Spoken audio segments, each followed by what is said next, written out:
Salut à tous, c'est Xéon, j'espère que vous allez bien. Nouvelle vidéo, donc là je vais vous expliquer 2-3 trucs qui se sont passés lors du redémarrage de la MRT. Donc je vais vous passer les vidéos et les explications, puis ensuite on va repartir rerouler. Donc là la moto du poteau,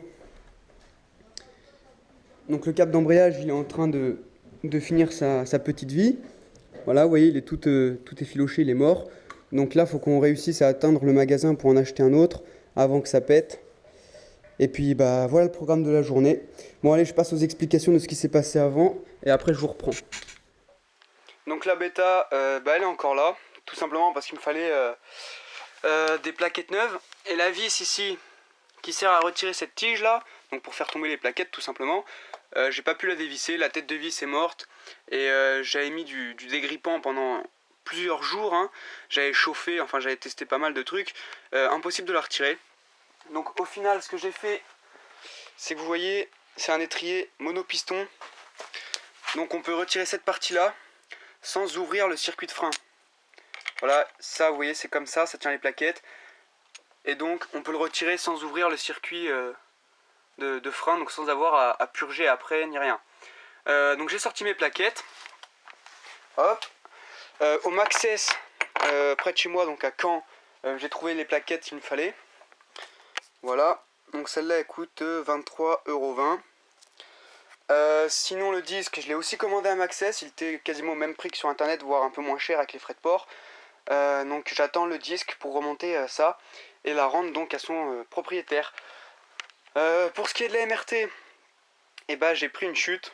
Voilà, ma première chute avec cette moto, enfin ma première vraie chute. Donc j'étais en well. Voilà, j'étais tout content et tout de retrouver ma moto. J'ai fait le con, j'étais pas concentré, j'avais pas vraiment le frein en tête, etc. Le frein arrière, bien évidemment. Donc je la lève en 3 et je me suis retourné. Voilà. Mais je me suis pas retourné non plus seulement de ma faute. Parce que ici, vous voyez que ma poignée, je vais vous montrer. Voilà. Donc je sais pas si vous voyez, elle ne revient pas. Vous voyez, si j'accélère, même un tout petit peu, hein, elle ne revient pas. Donc ça, c'était un problème que je connaissais déjà sur la moto. Donc d'habitude, bien sûr, avec mon poignet, je la remonte comme ça, bien à fond, pour couper les gaz. Seulement là, en well, on pense un peu à autre chose, on a la tête un peu ailleurs. Voilà, on est loin de la poignée en plus, parce que je me fous un peu à l'arrière de la selle quand même. Du coup là, ce qui s'est passé, c'est que quand j'ai voulu ramener la poignée pour couper les gaz, je ne l'ai pas fait entièrement. Il y a un filet de gaz qui est resté.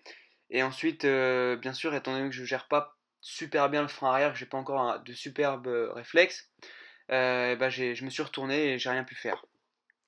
Donc les dégâts, vous voyez, voilà, les poignées elles sont mortes. Le guidon, il a frotté, puis il est tordu, hein. Il n'est pas énormément tordu, mais un peu quand même. Voilà, de toute façon les poignées étaient dégueulasses. Je les avais pris en blanche et ça salit beaucoup trop vite. Hop, le protègement ici, il a gratté. Voilà. À l'avant là, le garde-boue, il a gratté un peu aussi. Ma jante a frotté parce que le pneu s'est déformé en tombant. Et du coup la jante elle a pris ici, vous voyez.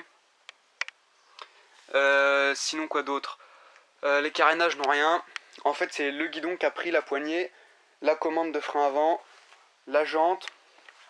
Là ici le cale-pied, donc vous voyez il est tordu ici là. Mais sinon il est nickel. Et du coup qu'est-ce qui a pris un peu là je crois, je suis pas sûr. En gros le guidon, le cale-pied est venu se foutre comme ça. Voilà, donc c'est un peu forcé sur la pédale de frein ici, mais bon. Voilà. La patte qui était ici était tordue à ce niveau-là, donc je l'ai détordue. Donc là, du coup, ça passe. Et par contre, le plus triste, c'est ma cartouche, quoi. Donc elle a bien pris, elle a même troué. Et là, je suis en train de la reponcer parce que vous savez qu'elle était polie. Donc je la reponce pour la remonter et je tournerai la cartouche pour pas qu'on voit le côté caraillé. Le bras oscillant a pris un tout petit peu là. Voilà. Et sinon, c'est tout. Donc au final, plus... oh là là. Voilà, donc au final, je m'en sors vraiment bien parce que les carénages j'aurais pu prendre, etc. Donc bon. Donc je viens de racheter un guidon là, à Maxès aussi. J'en ai eu pour 37,50 €. Voilà, donc c'est pas un guidon turn, c'est pas non plus de la merde. Et comparé au prix d'internet, franchement, ça valait le coup, c'était pas non plus excessif. Hop, donc je vais remonter ça maintenant. Voilà, donc ça c'est pour ce qui est du matériel. D'ailleurs, je vais vous montrer la cartouche. Ensuite, au niveau corporel, donc pour moi, bah, j'avais mon blouson. Donc en fait, bah, j'ai rien eu, j'ai juste troué un jean, mes genoux compris un peu. Vous voyez, donc la cartouche, elle est percée ici. Elle est rayée, bah, tout là, quoi. Elle est un petit peu rayée ici, parce qu'elle a frotté sur le bras oscillant, du coup. Mais vous voyez, ça se voit pas énormément, donc je vais reponcer ça. Hop. Ça aussi, ça avait pris tout ici, donc là, bah, j'ai limé. J'ai reponcé un coup au papier et tout, pour pas que ça se voit, donc ça passe. Puis la cartouche, elle avait pris un peu sur le bout là, mais c'est pareil, j'ai reponcé et tout. Je vais refaire ça propre. Donc ce que j'ai pu avoir moi, bah mon blouson n'a quasiment rien. Vous voyez, il a frotté ici, quoi, c'est tout. Donc bon, c'est un peu chiant, quoi, mais heureusement qu'il était là. Je préfère prendre sur le blouson quand même. Il sert à ça. Voilà, donc c'est les seules traces sur le blouson. Les gants, j'ai des traces, ouais, ici, vous voyez. Là, ça a frotté. Mais ça reste quand même... ça va, quoi. Le casque a frotté. Ici, vous voyez la visière. À l'arrière aussi, sans doute un peu. Mais voilà, la visière a pris un peu, quoi. Voilà, moi les genoux, bah, je m'en sors vraiment très bien. Je m'en sors vraiment très bien parce que bah, j'ai quasiment rien, je vais vous montrer vite fait. Alors au niveau des genoux, j'ai juste ça. Vous voyez, donc c'est... Vous voyez ma main, vous voyez la taille du truc, c'est vraiment minime. Sur le genou, c'est encore plus petit. Vous voyez. Donc j'ai seulement ça. Voilà, donc bah, j'ai filmé la chute, hein, donc bah, je vais vous la mettre maintenant.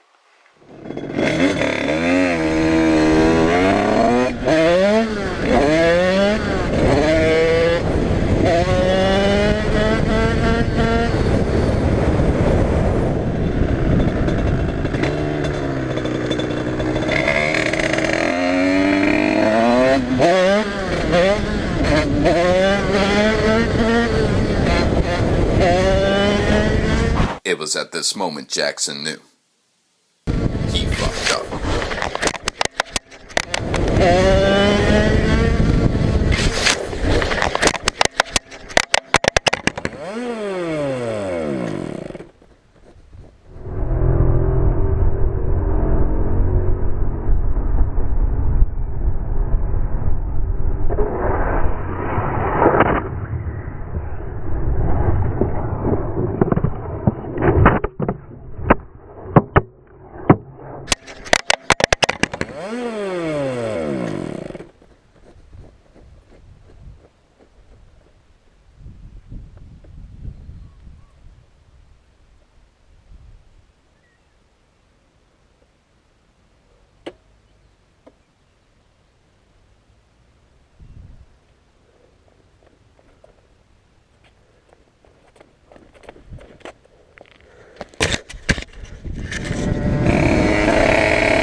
Voilà, donc comme vous avez pu le voir, j'ai pris une chute quand même assez violente, hein.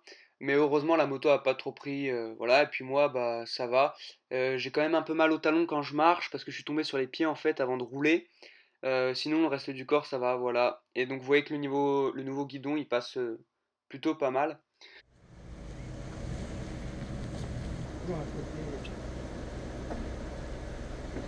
Dans une partie. Il y a des distributeurs de papier ici? Bah oui. C'est obligé avec les nombres de cotorettes comme toi qu'on met partout là. Ouais, j'avoue. Vas-y, envoie le papier.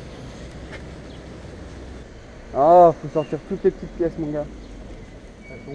Dans mon sac.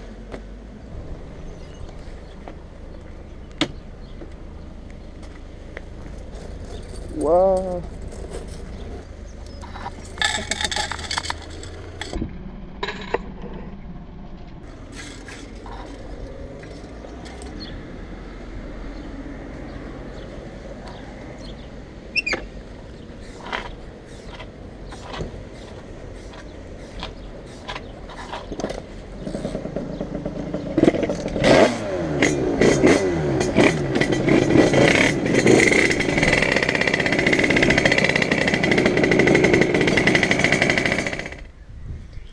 Hop, le câble il a pété sur la route, mais on a réussi à arriver. Voilà, donc on achète le câble et on repart. On vient de voir une petite bagnole magnifique aussi.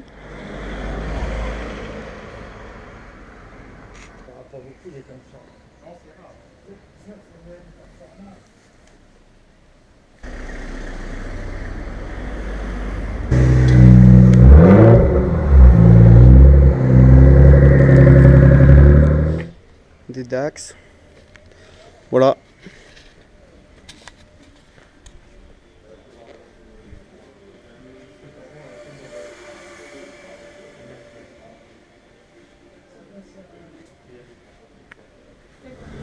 Hop, donc vous voyez, nous on achète les câbles comme ça.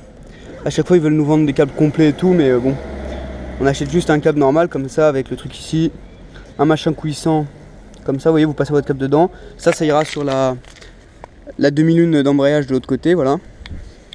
Et donc ça ira sur la commande d'embrayage en haut au niveau de la poignée.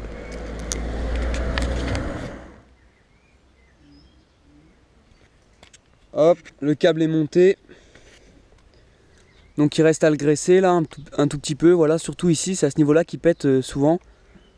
Hop, moi c'est à chaque fois là qu'il a pété et là c'était le cas aussi pour lui. Voilà. Donc l'avantage, quand on a les petits trucs comme ça, vous voyez, qui coulissent sur le câble en fait, c'est que si jamais le câble il pète, c'est pas un souci en fait, parce que vu qu'il coulisse, on peut le retirer, couper le bout de câble qui est pété ou effiloché et le repasser. Pareil pour en haut. Donc lui là, vu qu'il a un câble neuf, en haut il a une boule, donc il peut pas le faire. Mais moi par exemple j'ai un truc qui coulisse ici aussi. Du coup que ça pète en haut ou en bas, moi je peux couper le câble qui est abîmé et recoulisser, enfin réemboîter mon truc dessus. Du coup c'est vachement pratique. D'ailleurs au moment où on partait pour aller lui acheter son câble, c'est le mien qui a pété. Voilà, du coup nos deux câbles ont pété en fait. Mais moi j'ai pu le réparer en 5 minutes. Voilà. Du coup ce qui est bien aussi c'est que là il a assez long de câble. Du coup si jamais ça pète, il pourra toujours utiliser toute cette longueur de câble en plus.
Voilà, j'espère que la vidéo vous aura plu et vous aura diverti. N'oubliez pas de passer voir la page Facebook, Rio Joe MRT Pro Xéon, de laisser un petit pouce bleu et de passer voir mes autres vidéos. Voilà, salut à tous!